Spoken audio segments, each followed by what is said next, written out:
17 people signed up tonight to speak. So, without saying, we will be strict on the 3 minutes. First speaker tonight is Toby Franks. Welcome. Thank you, Council. Mayor Neal. My name is Toby Franks, 401 Ohio Boulevard, Louisville, 44641.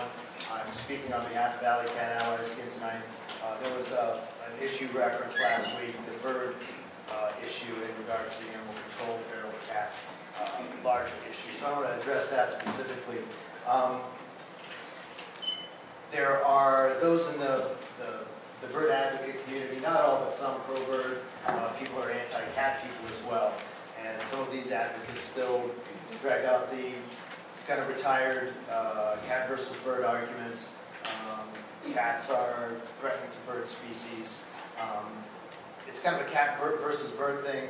Alley Cat Allies believes in the humane treatment of all animals, dogs, cats, birds as well. Actually, I rescue birds as well. I'm in the downtown area here a lot, and I actually specialize in kestrels, so if you have a kestrel issue downtown, let me know. So we don't discriminate against a particular type of animal or pit one animal against another or anything like that.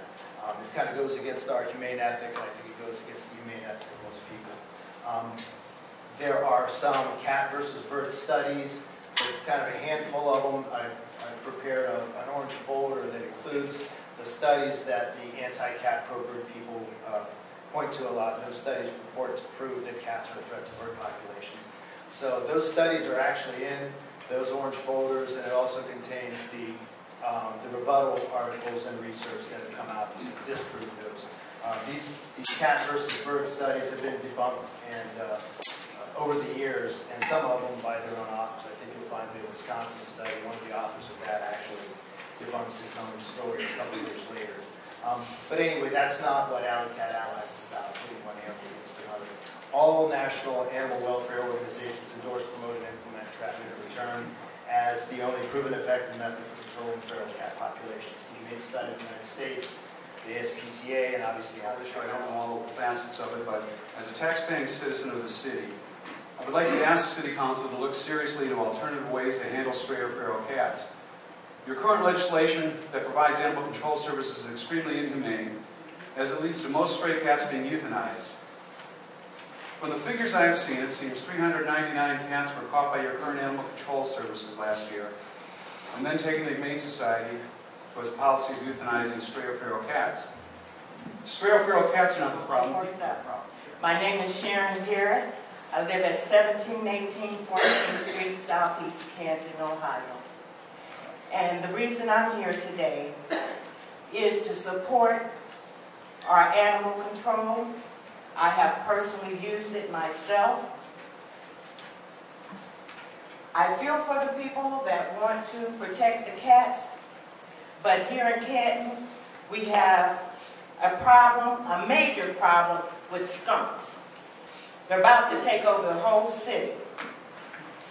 Now, which one is more important to me, a cat or a skunk? If people stop feeding a lot of these cats and stop throwing them out in the street, there may not be as many of them.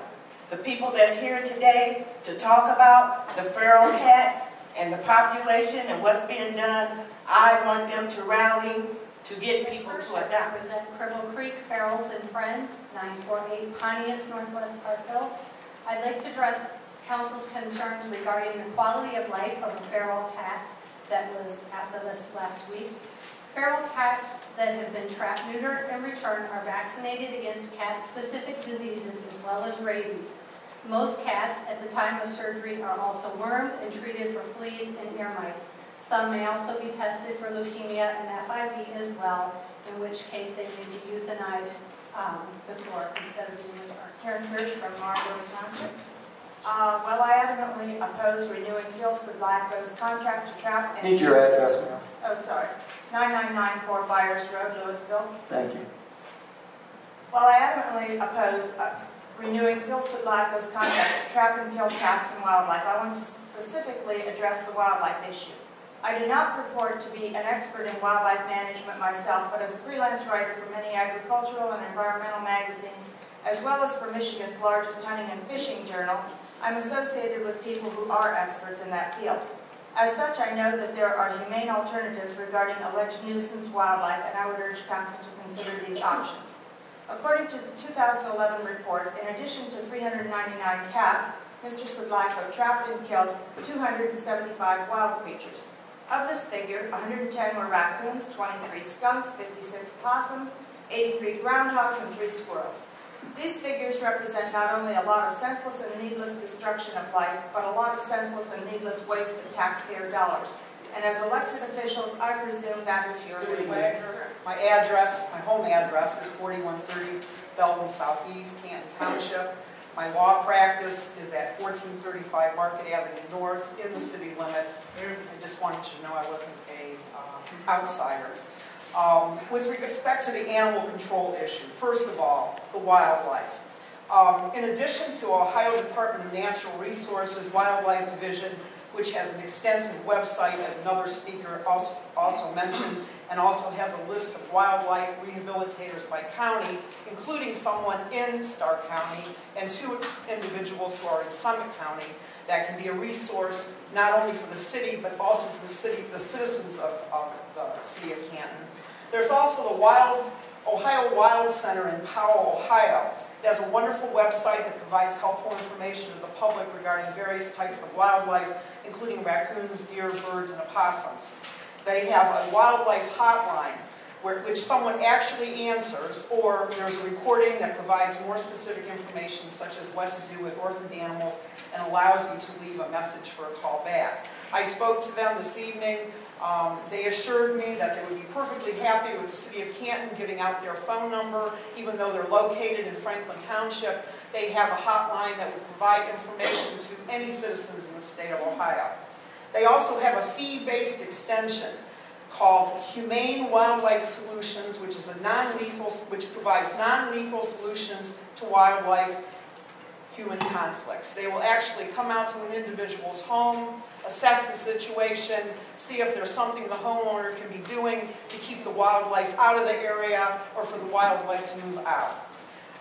With regard to feral and free-roaming cats, I urge you and other members of the council to attend the Peace for Pets, our next workshop on trap, neuter, return. Everybody has a flyer which will include the history of trap, neuter, return and why it works, establishing good community relations and management of the colony.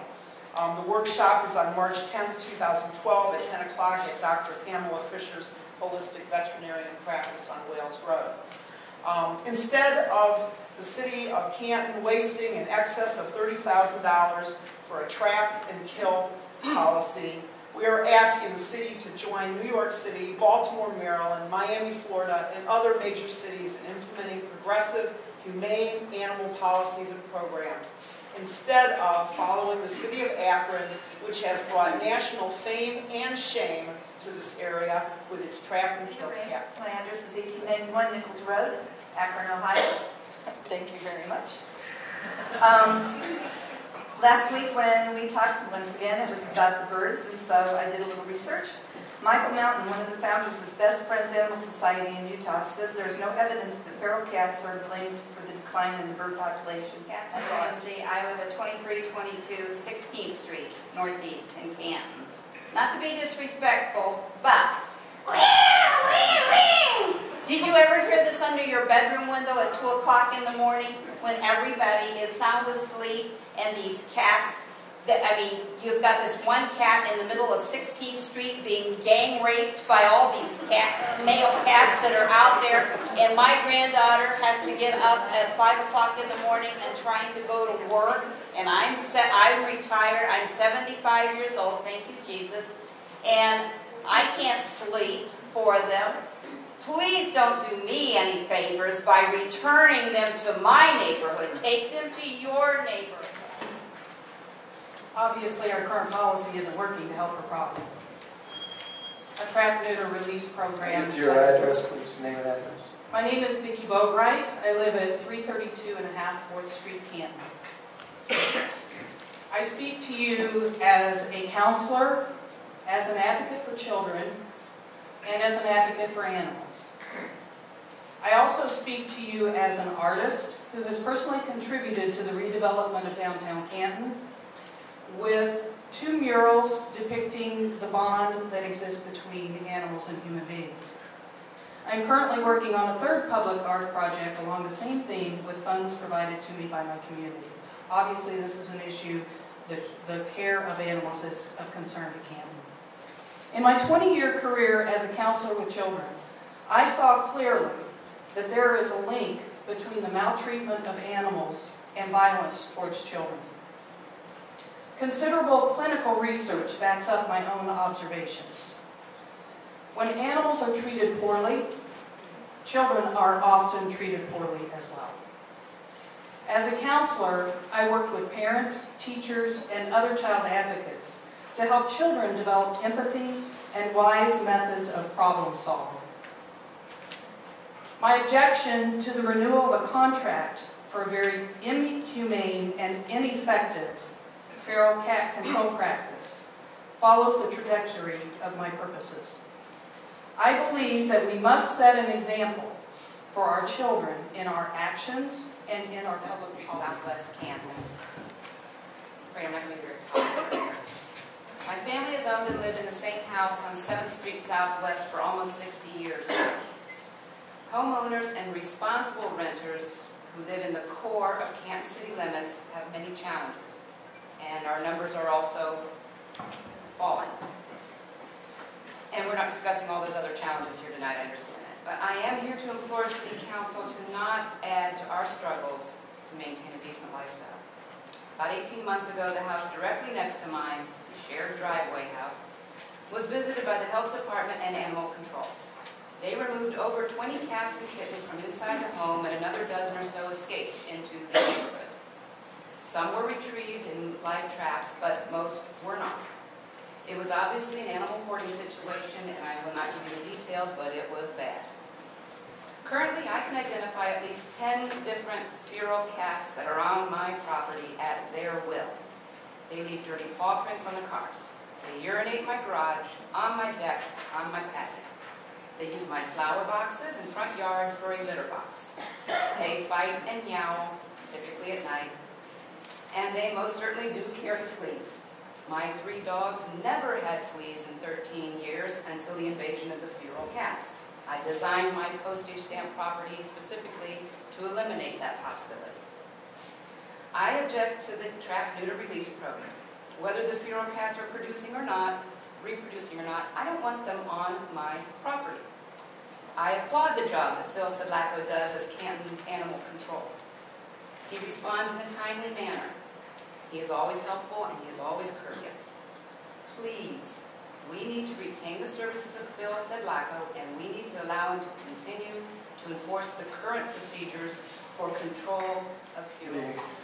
Good evening. I'm Veronica Dickey. I live at 4496 Noble Loon Street, Northwest, Massillon, Ohio, 44646. I know it was brought to my attention that last time 2 questions were asked. One was, don't feral cats live and die miserable lives?